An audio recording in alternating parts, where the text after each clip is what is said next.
Sino ba? Sino ba ang mastermind? Alam na ho natin. Ako, wag na tayo magbolahan.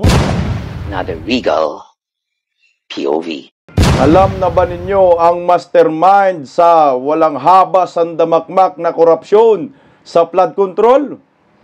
Kung hindi po ninyo alam, pakinggan po natin si Mamalo Tikia dahil alam na niya ang mastermind. Heto, Vice Ganda, pag-usapan din po natin ito, anak ng kagwang. Vice Ganda, na-recruit si Attorney Regal Oliva. Na-recruit nga ba ito? O talagang noon pa, kakulay na ni Pitrang Kabayo? Pero hindi nakaligtas sa taong bayan. Agad kinuyog ng mga DDS ang naturang Regal POV. Anak ng kagwang, Naalala ko to si Regal Oliva, Attorney Regal Oliva. Nagsimula po ako sa kanya nag-follow nung lumabas po siya sa kay Mayor Basti, si Imbasti. Yung ang Dabawin niya ba 'yon? Na talagang maganda naman yung mga komentaryo niya. Para sa bayan, meron kang malalaman, may mga impormasyon kang dagdag kaalaman, informative yung kanyang mga content. Pero nagulat po ang lahat ng mga Duterte diehard supporters dahil yung nakaraang content niya ay pinuruhan niya talaga ang mga Duterte. Hindi lang si former President Rodrigo Roa Duterte, pati si Vice President Inday Sara Duterte, pinuruhan niya ho dito. Nung una, akala ko talagang pure commentary lang, tapos pagdating sa dulo ay babawi, yung pala lalong binaon niya ang war on drugs ni former President Duterte. Yan po ang ating pag-uusapan. Bakit naikunik ko kay Vice Ganda? Dahil nga, alam na ho natin si Vice Ganda, binanatan rin niya si Tatay Digong. At nung bumanat si Vice Ganda kay Tatay Digong, si Attorney Oliva, bumanat din kay Vice Ganda. Pero ngayon, naiba ang ihip ng hangin, si Attorney Oliva naman ang bumanat kay former President Duterte. Ang tanong dito, magkano, anak ng kagwang? Pero bago ang lahat, palike po muna, pa-share, pa-subscribe, at pakipindot po ang inyong notification bell upang lagi po tayong updated sa ating mga video. Sa mga bago, huwag po kayong mahiya. Isang pindot lang po yan, subscribe na agad. At mabuhay po tayong mga Pilipino. Sunod-sunod pa rin po ang baha, bagyo, lindol sa ating bansa. Dahil nga ho, sa korupsyon ng gobyernong Marcos. Sa Cebu, lindol at sa Davao. Sa mga nabiktima ng lindol sa Cebu, nakatulong na po ang SMNI Foundation. Pero ngayon po, ngayong araw yata, ay tutungo na naman ang SMNI Foundation sa Davao Oriental para magbigay ng tulong para sa mga nasalanta ng dilubyo. Mantakin mo, singiwim, trilyon-trilyon ang pondo, pero ginawang negosyo ang pagtulong, nagbibinta pa ng bigas. Panoorin po muna natin itong video ng SMNI. After the recent tragedy in Cebu, our nation now faces another ordeal. On October 10, Davao Oriental was struck by two earthquakes, a 7.4 magnitude and a 6.8 magnitude, and aftershocks continued to shake the region, leaving families in fear and uncertainty. The SMNI Foundation Incorporated, while still conducting relief operations in Cebu, is now gearing up to bring aid to Davao Oriental through the generosity of our sponsors and donors, who remain steadfast in helping our fellow Filipinos. This mission of compassion will soon reach those in urgent need. Some choose to remain anonymous, yet their kindness continues to touch countless lives. We will carry out a series of relief operations in Davao Oriental.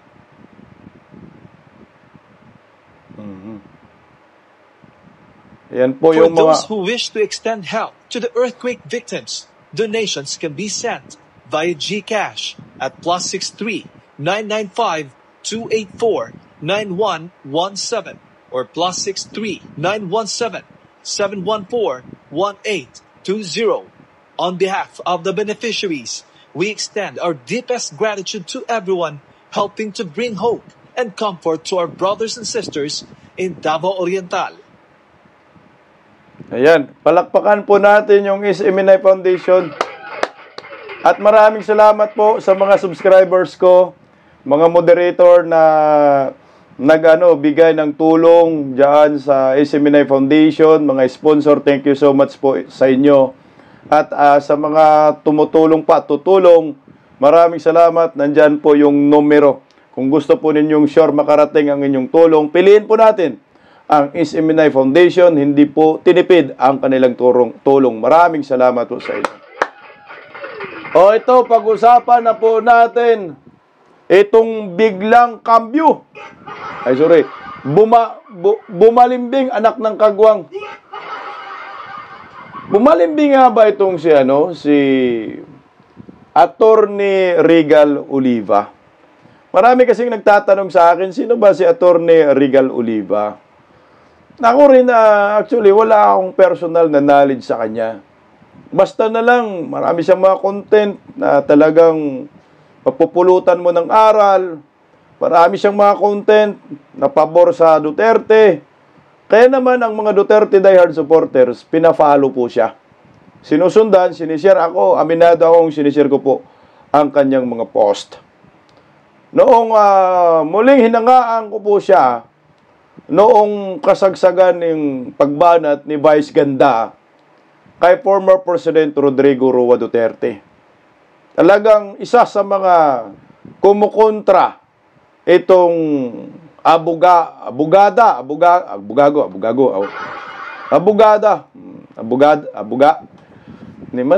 Kasi naduguguluhan ako eh. Abogada o abogado. Pero may lawit eh. Abogado na lang. So itong abogadong ito ay grabe depensa niya kay former President Duterte. That time nung binanata ng bastos na pitrang kabayo si Tatay Digong. Pero ngayon, magugulat ka, nag-iba yung ihip. Nahawaan talaga ng pagkapinklawan, pagkadilawan, itong si Attorney Regal Oliva ni Vice Ganda. Ayan.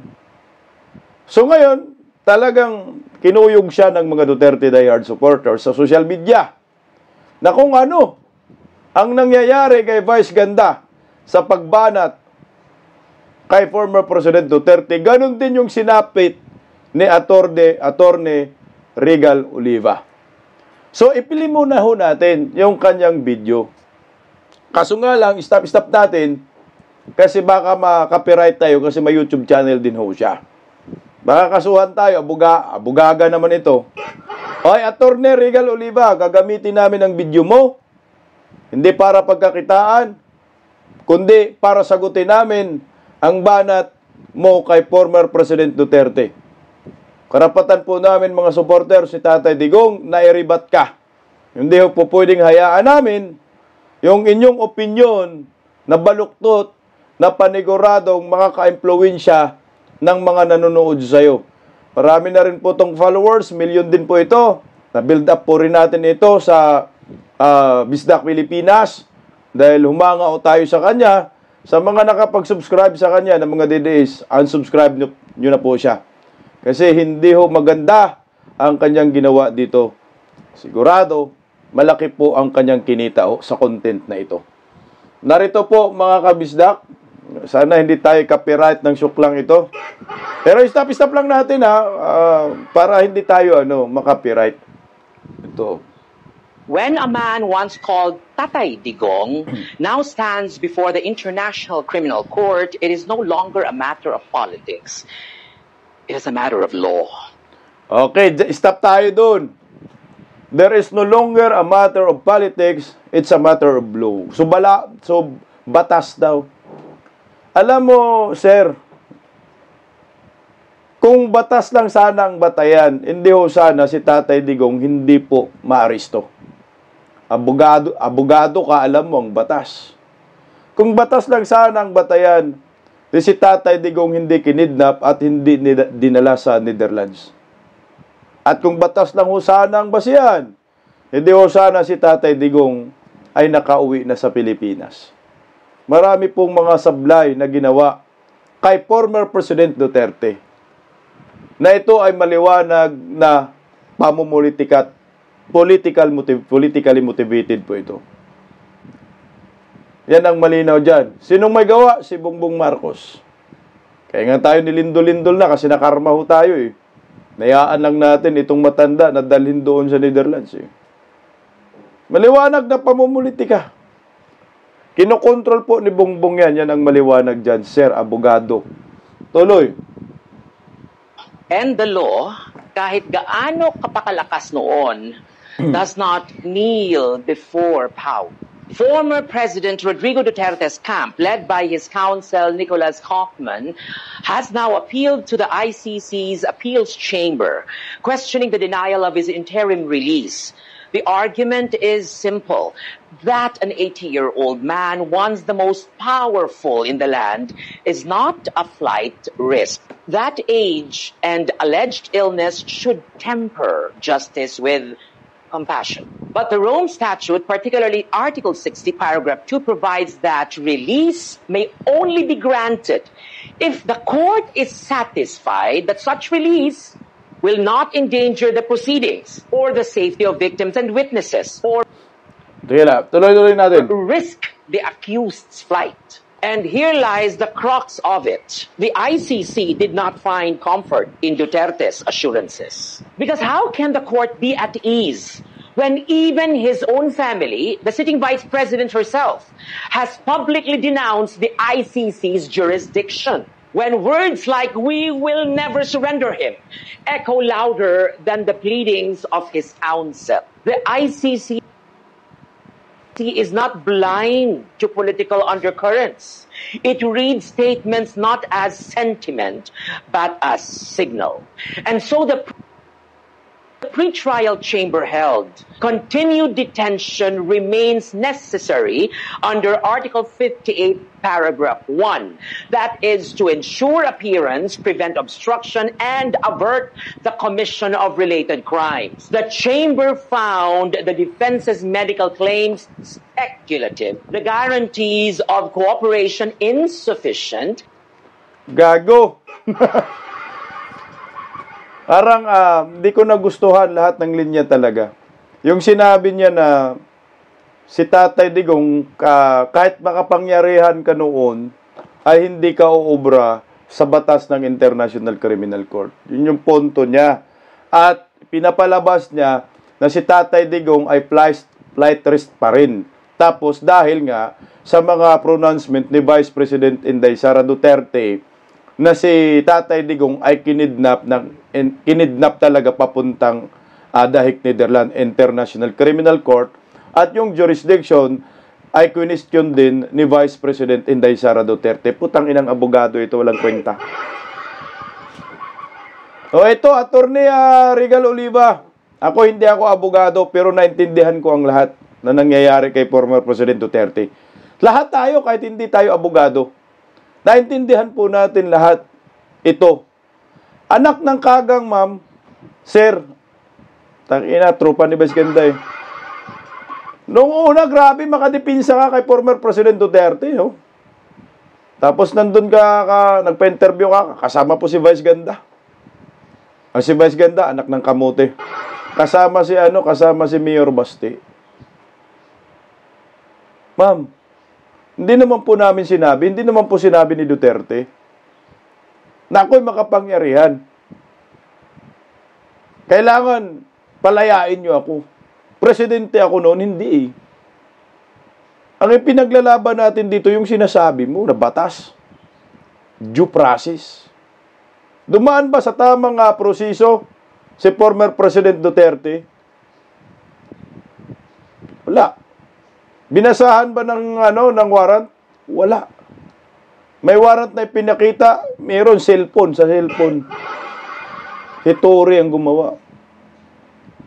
Nung pag kidnap kay Tatay Digong, napakadaming kapulisan. Hindi ba ho yun ay labag sa kanyang karapatan bilang isang former president na wala namang kaso sa ating bansa?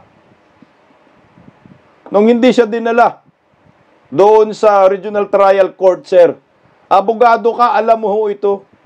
Sinabi ng International Criminal Court sa kanilang batas mismo na kapag mayroong warrant of arrest laban sa isang individual galing sa ICC, kailangan idulog muna sa Korte ng Pilipinas upang mabigyan ng karapatan ang isang personalidad na ipagtanggol ang kanyang sarili kung dapat ba siya arestuhin or hindi. Nakatikim ba si former president ng RTC, Regional Trial Court? Ang sagot, hindi. Yung sinabi ni Vice President Inday Sara, jurisdiction sa International Criminal Court sa ating bansa. Totoo naman yun ah. Walang jurisdiction ang ICC. Yan ang maliwanag dyan, sir. Na hanggang ngayon, hindi pa nga maresolba yung issue na yun eh. Totoo yun. Karapatan din former President Duterte maghayag ng ganon. Kahit sino naman, mga abogado, mga eksperto. Basta hindi lang bayad, kagaya sa inayupak na ito, ay sim lang ang sinasabi. Walang jurisdiction ang International Criminal Court sa Pilipinas dahil matagal na tayong hindi miyembro. Pinilit lang ni Bongbong Marcos. Anong tawag to? Di pamumulitika, biktima ng politics, si former President Duterte. Flight rest, ugag ka naman, sir. Paano nagiging banta si former President Duterte laban sa mga di umanong, mga gawa-gawa ninyong mga EJK? Utang ina. Kung banta si former President Duterte, edi ho noong malakas pa siya, yung si Dilima, nagurgur na sana yan, anak ng kagwang. Si Trillanes na hanggang ngayon, kahol ng kahol, hindi, nagurgur na sana. Oh, nagurgur, hindi man eh. Hindi flight risk, si Tatay Digong.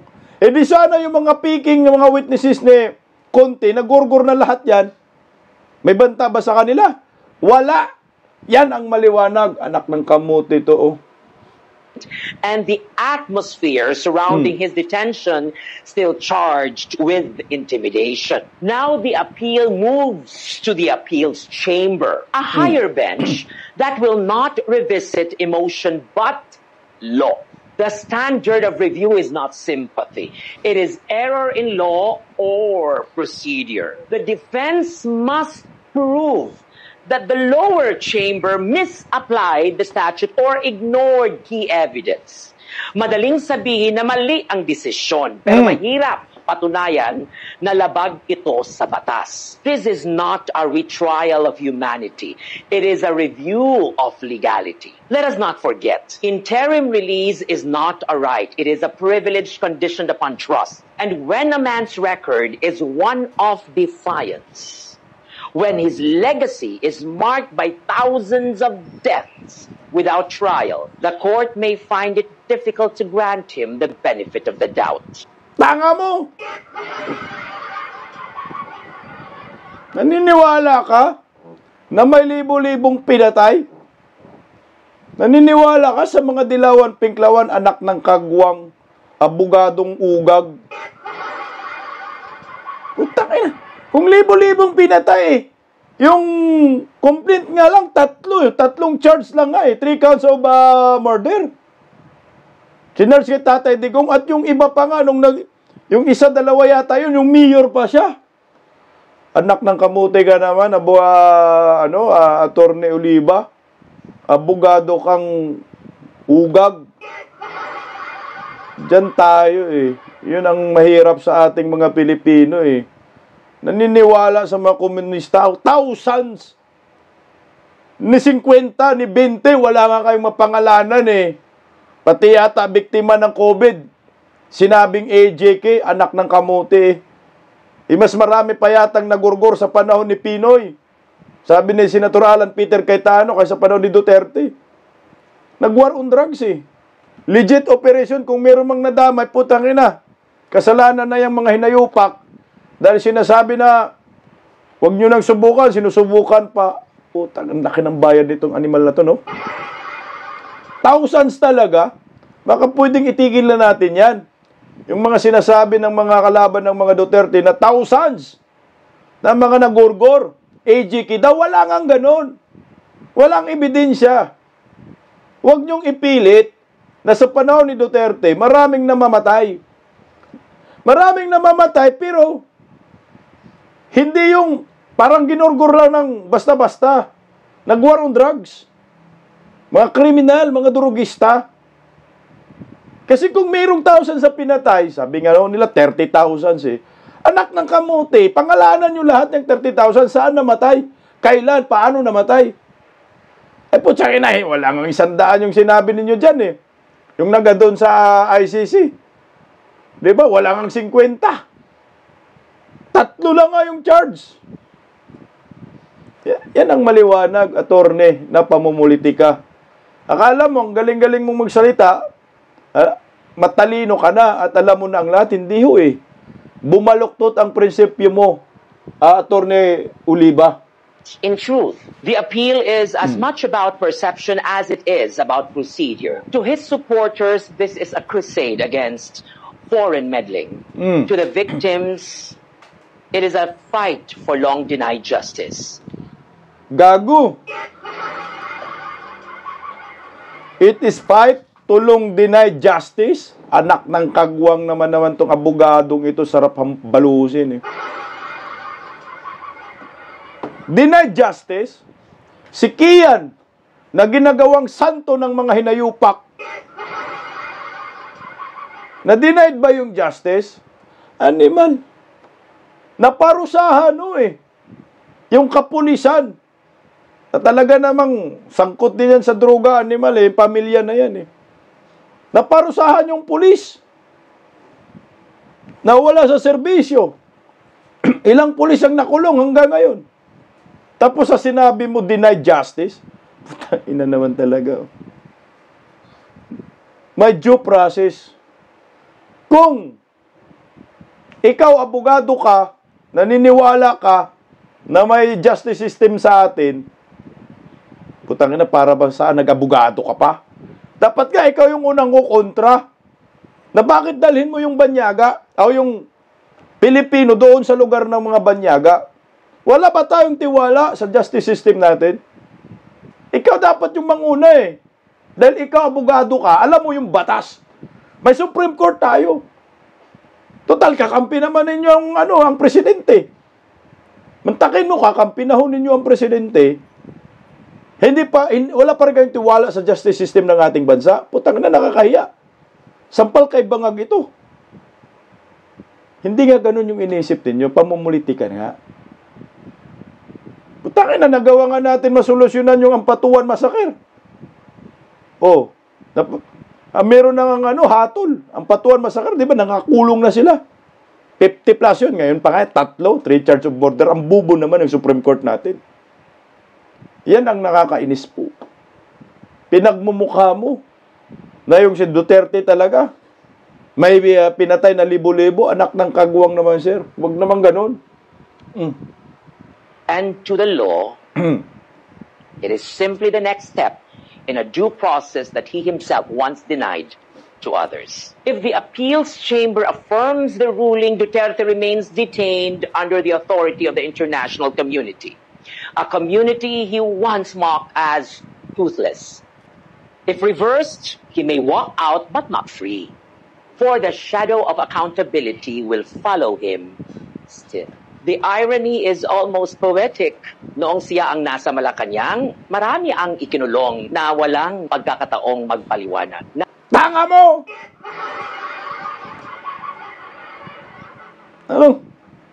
Marami daw nakukulong na walang pagkakataon magpaliwanag. Anak ng kagang ka naman. Saan ka nakakita? Saan ka nakakita ng ganyang script, ma'am? Bayot ka, animal ka. Sa panahon ni Tatay Digong daw, walang pagkakataong magpapaliwanag. Maraming ikinulong. Sino? Sige nga, ilista mo. Kasi marami, magpangalan ka, anak ng kamote. Talaga namang black propaganda. Anong pangalanan mo nga? Kung sino? Laila de Lima? Ay, ang gago eh. Laila de Lima, sarap-sarap ng buhay sa Campo Crame, nakapag-duty pa. May kinalaman sa droga eh. Inayaan niya yung droga sa Bureau of Correction, sa Bucor. May ebidensya. Pinawalang sala lang ng EWM. Yung EWM, bangag din ang animal na yan eh. Tanginan, laki ng bayad nito. Sige nga, tuloy oh. Now he stands before a court that listens patiently, meticulously, and lawfully. And perhaps Lawful? Lawful ba yung ginawa kay Tatay Digong na hindi pinagbigyan sa lower court? Ang tanga mo. Dapat si Tatay Digong, kung may kasalanan man yan, dito sa Pilipinas yan, litisin. Dito sa korte litisin. Kung may kaso si Tatay Digong, kasuhan sa Pilipinas. Ang gagawa lang ang kaso eh. Anak ng kagwang. Paano mo kakasuhan dito? Walang ang kaso. Yung presidente si EWM. Yan tayo. Don't tell me na si Tatay Digong kung kasuhan dito sa ating bansa, maka-impluwensya pa rin sa Supreme Court. Hindi. Anak ng kamote, presidente si Buboy. Wala kayong tiwala sa ugag na yon.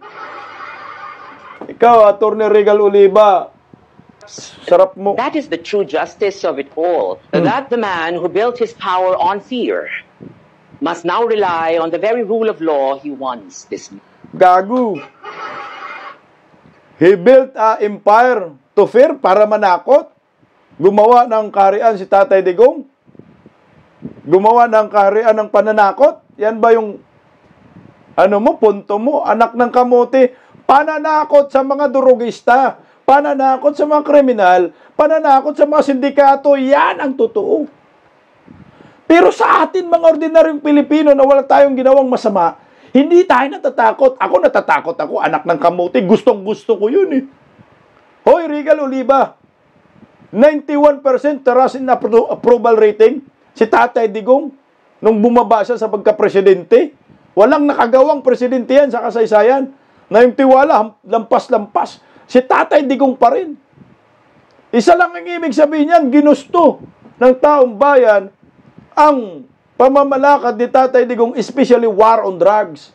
Kasi kung hindi ginusto, hindi bagsak sana ang kanya trust in approval rating. Anak ng kagwang. Taga saan ba itong hinayupak na to? Alam ko, Bisaya ito eh. Missed.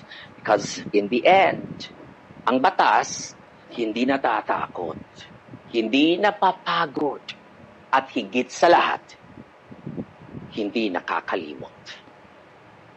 Another day, another Regal POV.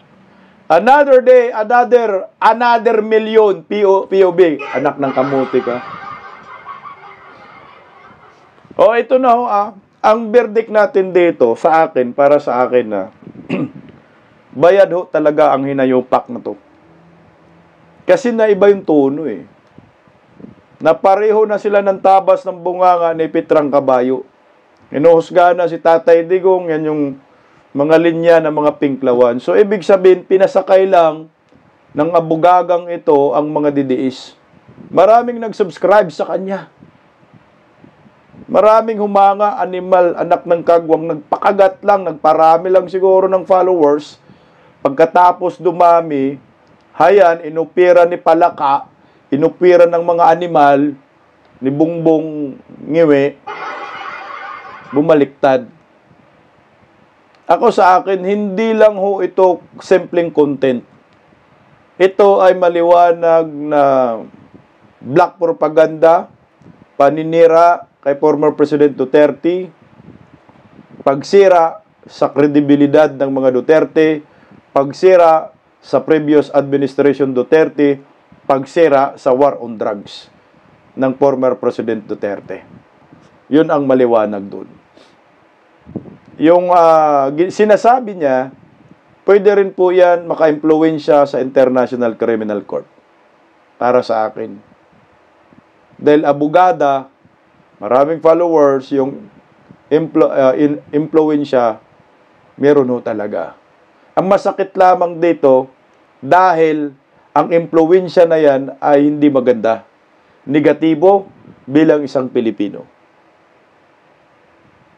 Nakapagtataka nga, no? Dahil bigla-bigla lang nagkaganito ang kanyang banat sa mga Duterte. Kausapan niya si Mayor Baste, pumunta pa siya doon sa Davao. Kung yung pala nagpasikat lang ang kamuting ito. Nakakalungkot dahil biktima na naman ang mga DDS ng pambobodol ng isang Pilipino. Kagaya ni Attorney Oliva, Regal Oliva, POV. Pero, agad siyang pinutakti ng mga Duterte diehard supporters. Kinuyog ho siya sa social media. Ako para sa akin, nagawa ito ng abogagong ito. Pera lang ho yan. Pera lang ho yung pinag-uusapan dyan. Kasi dalawa lang eh.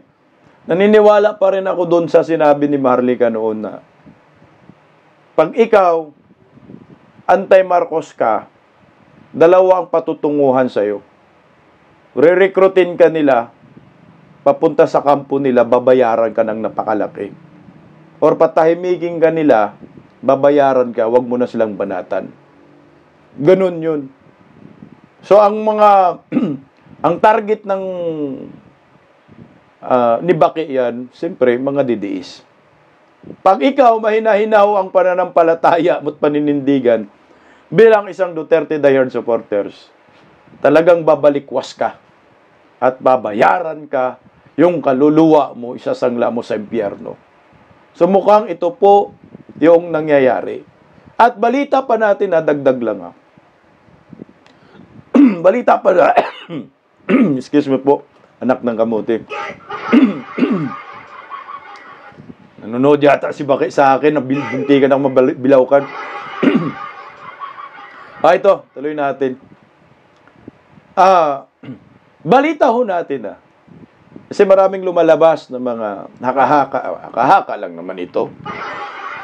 Equals maritis. Pero ito daw siya di umano yung papalit kay Claire Castro bilang isang spokesperson ni Bongbong, anak ng kagwang. So, saan si Claire Castro mapunta? Department of Justice.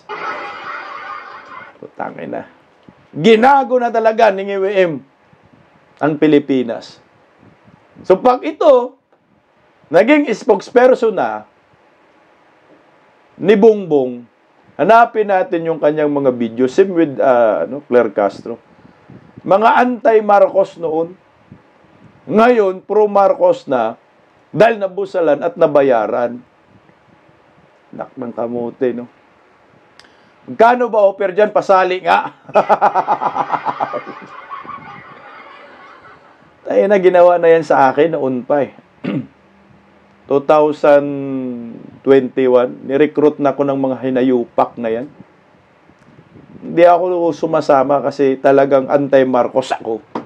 Mula noon hanggang ngayon. Kahit bilhin nyo po ako ng milyon-milyon. Kahit bilhin nyo ako ng 3 billion. 3 billion? O sige, okay. Joke lang. Hindi ko naman hangad na yumaman at maging milyonaryo. Yung ginagawa ko dito, this is a passion. Ito yung may hugot tayo May motivation tayo. Kaya tayo dito na natili sa Bisdak Pilipinas sa ating paninindigan at pakikipaglaban para sa bayan at kay former President Duterte. Hindi tayo natatakot. Ang gaya ho nito, kung ako mahinahin na lang ang loob ko sa daming detreat sa akin, hindi sana tumigil na ho ako.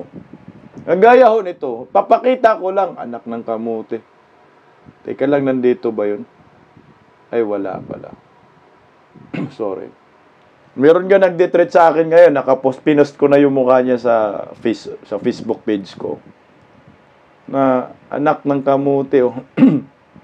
Galit na galit sa akin kasi sa pag-criticize ko sa Marcos admin. Mga iyakin, mga ubog. Tatakutin ka, gugurgurin ka daw. Pero, tandaan nyo, sir. Ito. Ito yung, ano ko muna, siyempre, pagkakataong ko na rin, ibalita yung mukha ng animal na to. Nag-message po sa akin ang kumag na ito. si Isagani Bacaro.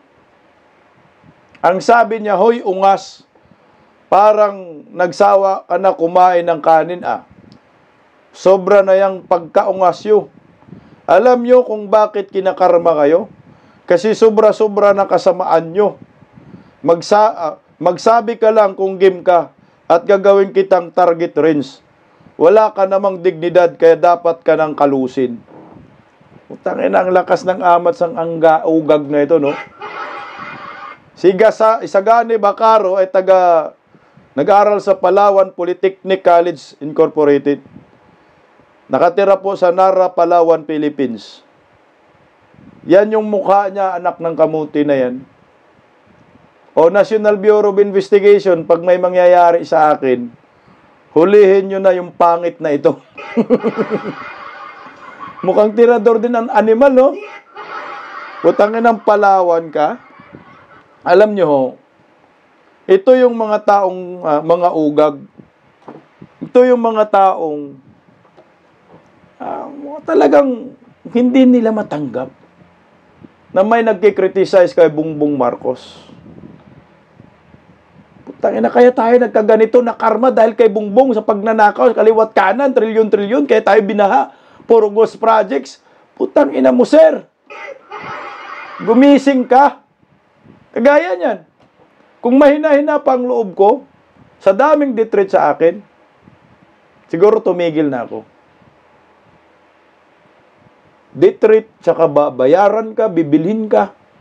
Kung mahina yung loob mo, wala na kami dito. Kagaya itong kay Regal Oliva. Mahina ang loob niya. Mukhang pira siya. Kaya ngayon bumaliktad siya. Naiba na yung direksyon. Naiba na yung prinsipyo. Wala na siyang kredibilidad. Maliwanag may karga ang content niya. Maliwanag, milyon ang halaga o di kaya posisyon ang kapalit ho nito. Pero hindi po siya nakaligtas sa mga Duterte diehard supporters. Yung kanyang followers sa Facebook, from 1.6 million, bagsak ng 1.5 million followers. Anong katindi ang mga didiis?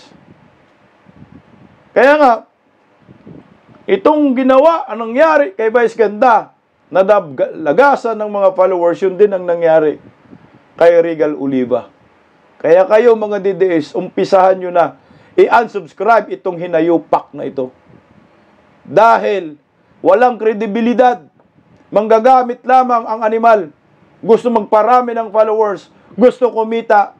Pag ito nagiging spokesperson, bugbugin natin ito sa social media. O, tingnan mo, kinuyog ng mga didiis kaliwat kanan, binatikos, pinagtrending ang mukha, trending nga sa katangahan. Pero isa lang ang palabasin natin dito na didiis na bumanat, yung kaibigan natin si Miko, Pinoy. Migo ba? Migo? Migo nga, Miko pala si Miko Pugi. Ayan, yung kaibigan natin. Ito, sagot niya. Tingnan natin. Tawa muna tayo. POV. Ang galing mo, yung dati mong legal opinion, ngayon may soundtrack na at may lighting pa. Same issue, same face, ibang delivery lang. Noon, lahat technical. Jurisdiction, Philippine sovereignty. Ngayon, lahat theatrical. Justice, emotion, moral codes. Walang mali magbago ng tono. Pero wag naman paninindigan. Ang law, hindi nagbabago depende sa camera angle. Kung noon, ang ICC walang karapatan, tapos ngayon, biglang ICC is truth. Hindi yan legal evolution. Content strategy yan. Hindi lahat ng maayos magsalita ay totoong nakaintindi. Correct. Minsan, yung mga pa-eloquent, sila rin yung pinaka-inconsistent. Kasi ang law, ginagamit ngayon para sa likes, hindi sa logic. And Correct. here's the real verdict. Hindi nag-adjust ang batas sa trend. Ikaw ang nag-adjust sa audience. At yan ang pinakamatinding conviction sa career mo. Not from the court, but from algorithm. Another day, Another Miko Poge POV. The law according to Mouth Part 2. Bye! Alam mo, mas gusto ko pa to si Miko Pogi kasi nga, DDS talaga, hindi siya nangaaway, di ba, ng mga kapwa DDS, ang kaaway niya mga dilawan, pinklawan. Tangin na, hindi na batas pinag-uusapan dyan, content na yan.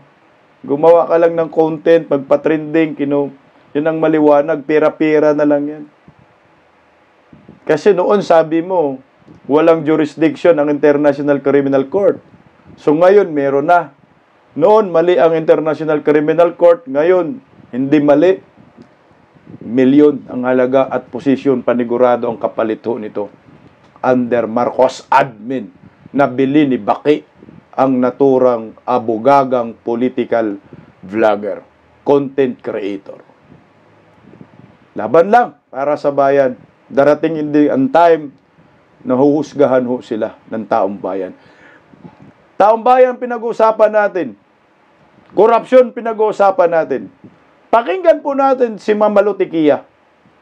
Dahil karamihan po ng maraming Pilipino, ugag pa rin.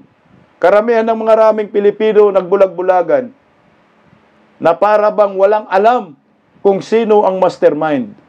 Pero si Mama Lutikia, alam na ang mastermind.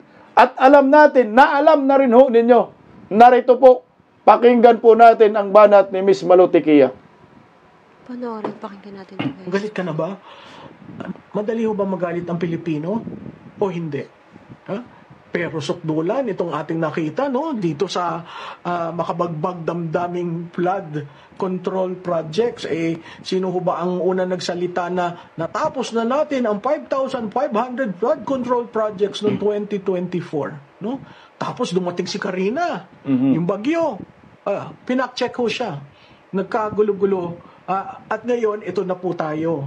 Gusto nating malaman, sino ba? Sino ba ang mastermind? Alam na ho natin. Naku, huwag na tayo magbolahan. No? Huwag ka nang magpabudol. Alam natin kung sino. Ang gusto lang natin, makukulong ba? Ang gusto lang natin, makita yung ebidensya. Ano ba talaga yung evidence? Ayaw nga hong ipigay. Ako, parati kong sinasabi, paper trail. So kung titingnan natin, galit ba ang Pilipino? Dito sa nangyari? Aba, ang Publicus Asia po ay naglabas ng pahayag, quarter 3, kung saan ang takeaway naming una ay galit na galit si Juan de la Cruz. No? Talagang, kumbaga sa temperature, ay talagang umabot po sa boiling point. No? Doon sa mga tinanong na, nagpunta ka ba sa rally noong September 21? 23% lang ho ang nagpunta. Kasi ho, dito lang yan sa Metro Manila Hindi naman nationwide, no? 77% ang nagsabing hindi. Mga pinklawan! Kasama nga tayo dyan sa Metro Manila sumali tayo sa 23%. Nakapunta 77% hindi. So alam na ba natin kung sino ang mastermind? Putang ina, alam na natin. Alam mo? Tinanong rin sila, sa tingin nyo ba ang korupsyon naging malala o bumaba? Simula ng 53 years ago nang na-declare ang martial law. Aba, ang sabi po, 81% ang corruption worst, no, than before. Tapos tinanong rin po sila dun sa 1 trillion na re-align sa budget ng 2023 to 2025 at pinirmahan. Huwag natin kalimutan parati natin kinakalimutan, ang pumipirma ng budget ng presidente, hindi yung magiging Republic Act kung hindi pirmado ng presidente. At tinanong sila, anong opinion mo who is responsible for the realignment of the budget? Si Presidente at 24%, si Kongreso at 11%, both the President and Congress, 49%. Alam po ng Pilipino kung sino dapat singilin. Kaya Mr. President, at saka dun sa official barker, huwag na kayong linilihis pa. Puntuhin na natin ang tayo matapos dito at makabalik na tayo sa productive activity ng bawat Pilipino. Kasi hanggat hindi yun nasasagot, wala akong public trust. At bakit na kami magbabayad ng tax? Diba? Kung yan lahat ng mga kontratista na dineclare nyong 13, 14, hindi pala nagbabayad ng tax. Tapos kayo, BIR, issue kayo ng LOA sa mga ordinaryong citizen. Yung mga dambuhalang kontratista at ang mga dambuhalang politikong kumita sa kontrata, nagbabayad ba ng tamang tax? Question mark. Alam na ang mastermind. Kayo alam nyo na rin. Ang ano na lang natin yung ebidensya, paper trail nga. Pero marami na nagsabi, testimonial evidence. Ikunik-kunik na lang ho natin. Pero yung sinasabi paper trail ni Ma'am Malutikia, yan yung kailangan ilabas na ho ninyo. ICI, hawak na ninyo yan. Mayor Magalong, alam mo na rin ho ito. Merong mga testimonial evidence, marami na sinabi. Nakukunik na yung pangalan Saldico at Martin Romualdez. At sa pool dito si Bongbong. Dahil sabi ni Ma'am Malutikia, hindi magiging ganap na batas yung General Appropriation Bill kung walang perma si Bongbong. Yan tatlo, Romualdez, Marcos, at Saldico, anak ng kamuti, yan sila yan. Tuloy, Ma'am Malutikia. Mark, so, galit ba ang Pilipino? Tinanong sila, sino ang magiging accountable sa problema, sa alleged anomalies sa government flood control projects? Ang sabi nila, 49%. Both Congress and the contractor should be held accountable. 49%, the President together with Congress and contractors should be held accountable. Nung una po, Congress and the contractors. Okay? Yung pangalawang option, President, Congress, and the contractors, 42%. Alam po ng Pilipino. Kaya yung sa ICI, ayaw nyo gawing public ang inyong proceedings, alam na po eh. Yan po ang pahayag ng bawat Pilipino. Alam na namin. Ang hinihintay lang namin yung ebidensya. At hinihintay po namin yung paano ba ginawa. Sino ba ang nag-mastermind? Ito ba'y umabot sa isang branch o dito lang sa isang branch? No? Tama. Alam naman talaga natin eh. Ang na lang yung ebidensya. Kailangan ipakita ng ICI. Ang problema ng ICI, independent commission kuno, pero dependent yan kay Bongbong Marcos. At panigurado ang pupuruhan lang dito, si Saldico, putang ina sana ng hostesya. Kasama ka Romualdez, kasama ka Bongbong. Tapos po, may suggestion pa sila. Tinanong sila, kung i-reallocate mo yan, yung pondo na kukunin na yun sa DPWH, tigilan na yan sa flood control. At saludo naman ako kay Presidente. Sinabi niya, zero daw, no? Zero. Pero tingnan ho natin, sa NEP nyo, meron kayo leadership fund eh, na nakakasana kung kanino pupunta. Mahirap naman po yun, sir, no? Pero, tinanong sa National Expenditure Program, may leadership funds na talaga yon. May allocable purpose niyan para sa mga buhaya. Yan ang pinangkukunan ng korupsyon. Tao, saan nyo gustong ilagay yung marirealize na realignment sa DPWH? Ang sabi, universal healthcare, 35%. Ang sabi, reallocate to schools, 32%. Ang sabi, reallocate to farm irrigation and water supply, 31%. Huh? So, alam ng tao. Ano bang importante? Health, kalusugan, schools, edukasyon, at agriculture, irrigation and water supply. Kaya, yung mga nang bubudol kay Juan de la Cruz, wag na ako kayo mambudol. Alam naman namin eh. Tapos, tinanong pa yan. Gusto mo bang ibalik muna ang pondo? Return stolen funds first before filing charges. Anong sabi nila? 41%. I-return ang pondo. Kaya nga ho, Mr. President, isama nyo ang Treasurer of the Republic of the Philippines para merong listahan. Ito, sasakyan, 12, ang total amount, ganito. Ito, sa AMLA, yan ho AMLA, aggregated, disaggregate nyo ho, at sabihin nyo sino yung mga kinuha nyo ang kanilang mga accounts o suspended o garnished. Kailangan malaman ng tao, hindi yung sasabihin nyo, fourth notification, so much ng report, pero aggregated, total. Wala akong makikita dyan ng Pilipino, walang makikita si Juan de la Cruz. Sino yung mga yan, no? And then, tinanong rin natin, dapat ba si Presidente maimbestigahan ng ICI? Tandaan nyo ho, ang ICI, creation niya, no? To look into the anomalies. Pag sa imbestiga, dapat ba siyang mag-leave? of absence when the investigation is ongoing, meron ng 26% sa respondents na nagsasabi, oo, he should take a leave if investigated by the ICI. No? So, ito pong mga numerong ito, malalaki. Itong percentage na ito ang nagsasaad ang galit ng taong bayan. Hihintayin pa ba nating umalma? Kaya nga ang parati kong sinasabi, how do you earn back the public trust? By being transparent and being accountable. Those are the only two solutions. Anything less, this is just a sarsuela. Kaya po, wag po ninyong hintayin umalma ang Pilipino. Nung sa kasaysayan natin sobra na, tama na. Ang akin lamang po, wag natin pagalitin si Juan de la Cruz. Simple lamang ho Naandyan ang paper trail, pwede nyong ilabas. Bakit hindi linalabas? Naandyan ang paper trail, pwede nyong aminin, may leadership fund. Bakit hindi linalabas? Naandyan ang paper trail for later release. Bakit na-release yung iba? Bakit yung iba hindi? Bakit continuing releases pa under the 2025 budget? Putsang ina, grabe ang korupsyon talaga sa Pilipinas. Hinayaan talaga ni Bongbong Marcos, yan ang maliwanag dyan. May ebidensya naman May hawak na yung ICI na yan. Kaso hindi nga nila pwedeng ilabas. Bakit? Sapul si Bongbong Durog na durog dyan. Tapos tatanungin mo si Martin Romualdez, paano mag-process ng budget? Ang tanga naman ninyo. Alam na natin yan. National Expenditure Program, General Appropriation Bill, BICAM, tapos Small Committee, Perma si Bangag.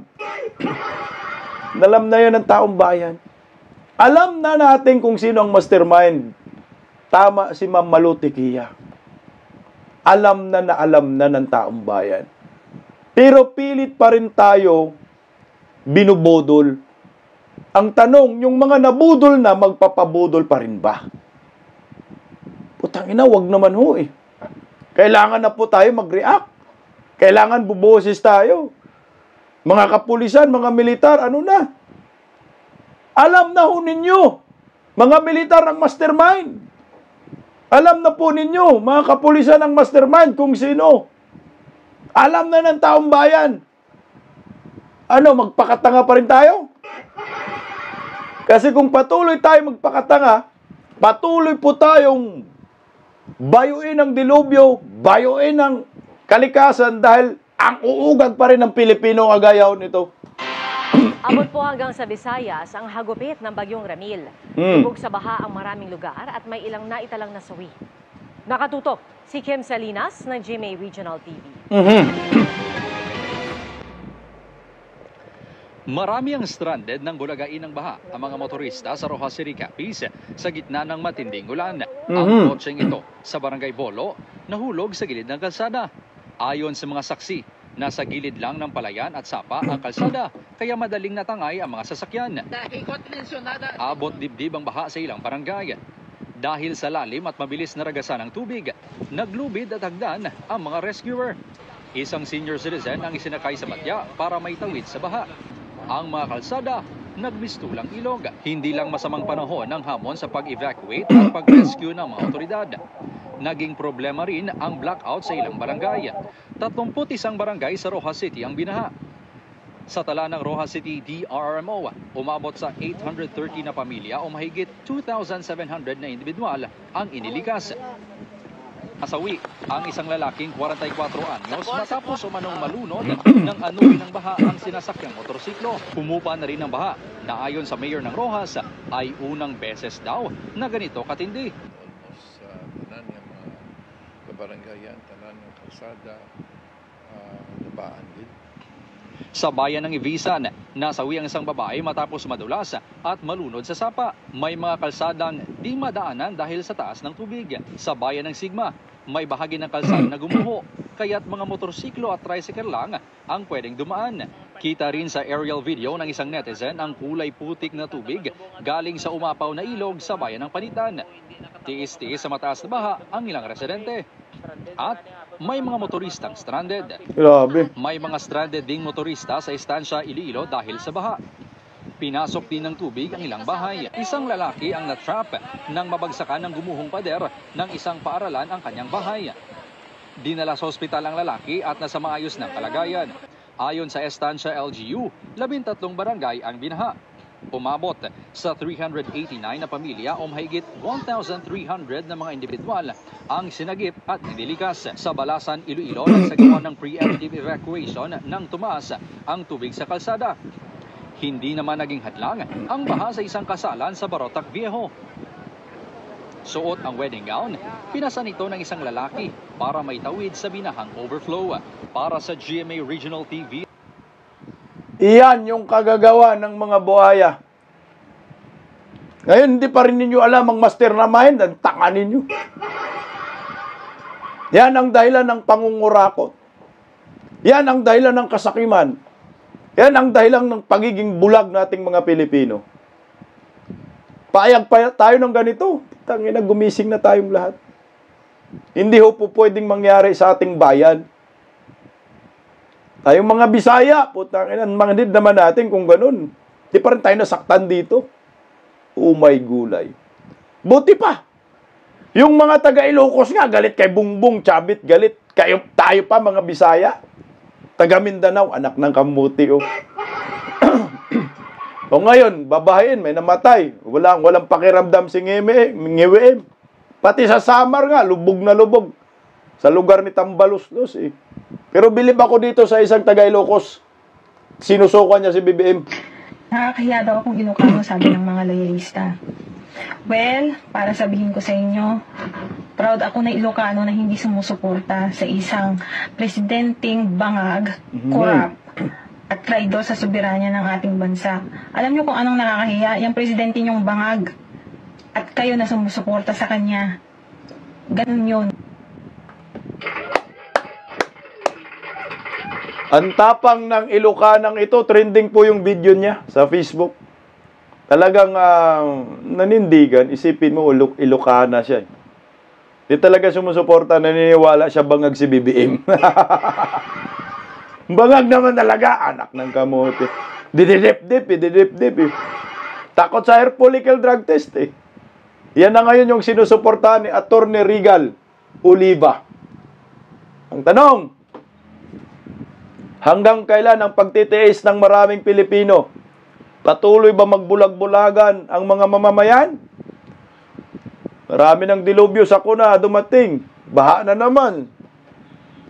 Yan, epekto na naman yan sa ghost projects na flood control ni Ngiweem, anak ng kagwang. Pati Samar, lugar ni Martin Romualdez, hindi nagkaligtas. At binaha din. Ang kalsada doon, puro butas-butas. Alam na ba ninyo kung sino ang mastermind? Puta ako, alam na. Si Mama Malutikia, alam na rin. Anong hinintay na lang natin?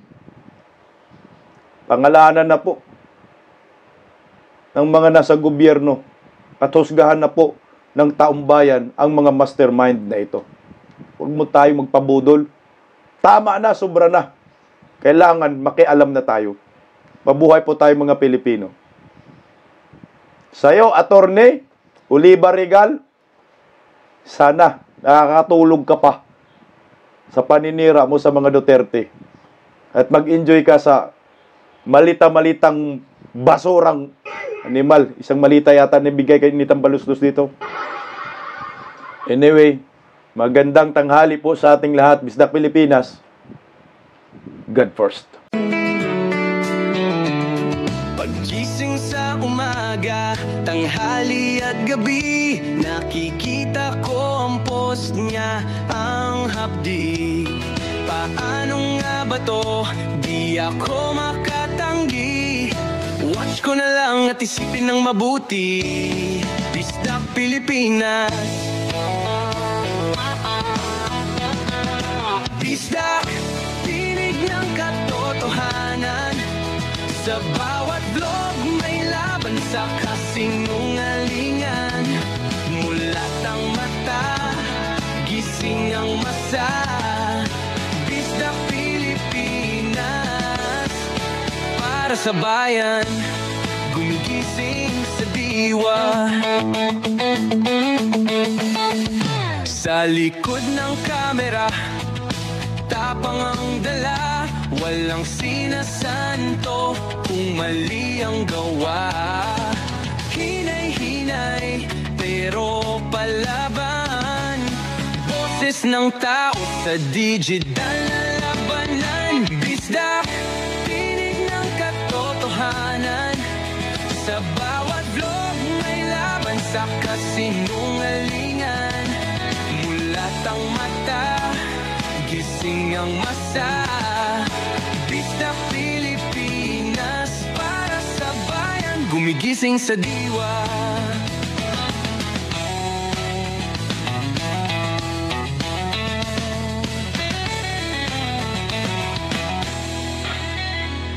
Hindi artista, hindi politiko, pero ang katotohanan, sigaw niya ay buo.